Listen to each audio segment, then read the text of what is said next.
Hi, and welcome back to the Well-Built Homes podcast from the foundation up. Today's episode is going to be about the pre-construction process. Many people are finding out that the market does not have available what they are looking for a home. They are looking at existing homes that they are paying market price for, and then have to remodel that home, costing them tens of thousands of dollars to get the house that they only get close to what they really want. Many people will come to the conclusion that it is better for them to build a new custom-built home, but they do not have the slightest idea what to do next. That is where it is important to find a builder that has longevity in the marketplace. Of course, the first step would be that they need to find land to build their home. This task is not an easy one, as you would think. We have a land acquisition specialist that works with our clients to find out, most importantly, the most important question of all, and that is, where do you want to build your new home? Where do you want to live? Most times people who take the initiative to build a new custom-built home are building their forever homes. Once we have determined where they want to live, and the next step is the adventure of finding the perfect lot.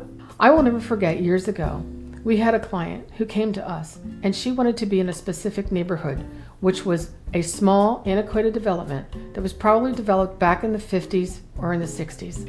This neighborhood was located directly across from a school complex. She wanted to be able to push her stroller with her younger children in and walk her older children to school every day. This was her vision. The only problem, there were no available lots to do that with in that neighborhood.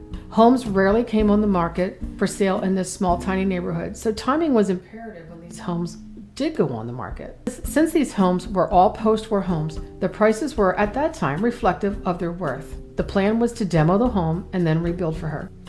Now, before you get worried about the budget doing this, please hear me out. I will use example numbers, but let's just say that a vacant land within 1 mile of radius where she wanted to be would be in the upwards of $150,000 for just the lot without any improvements on it, which would be a complete build-out requiring engineering, septic or sewer, or well, public water, and their hookups.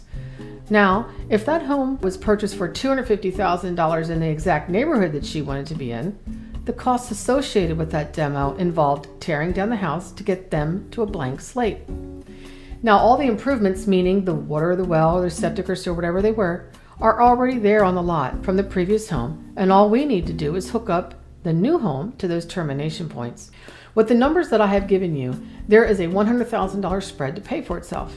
The savings on hooking up to the municipal sewer or installing a new septic system, installing stormwater management, as well as installing a well or hooking up to the municipal hookups for water are considerable. On top of that, you add in all the savings of the excavation, the driveway, the sidewalks, the infrastructure that was already on the site. It does not take long to go through that $100,000. But the main objective here was to be in the exact neighborhood our client wanted to be in, and to have a new home that she designed and customized to her family's needs, and not a remodeled home. And believe it or not, there were cost savings involved that all, in the end, made a lot of sense. With all that said, looking for a lot in the area that you want to live in is so important. Most of our clients want to be in a specific school district, or, while some want to just be only county specific. Some want to be in a more rural area. Some want to be closer to their place of employment. No matter where you want to be, you will need an agent who is willing to listen to your desires and then work hard to find that lot for you and your new home. As I mentioned before, we have a land acquisition specialist who has her realtor's license right here on staff that will take you through the entire process. She will listen to all of your specific needs and go way beyond looking for a lot for you. She will actually find you that lot that you're looking for to build your new dream home. Her name is Elena, and I would ask you to give her a call. Let her know what you're looking for, and before you know it, you will be looking at your new building site. For those clients who already have their lot, half the challenge is already done. No matter if you have your land or you don't, you will need to know what your budget is and what is affordable to you. In the next upcoming episodes, we will be discussing pre-approvals and the lending process, permitting and engineering, as well as either now I have my land or I am in the process of getting my land. Now what do I do? Don't forget to like and subscribe so that you will get all the notifications when we have our next podcast available. Thank you for tuning in today, and I look forward to our time next time right here at From the Foundation Up.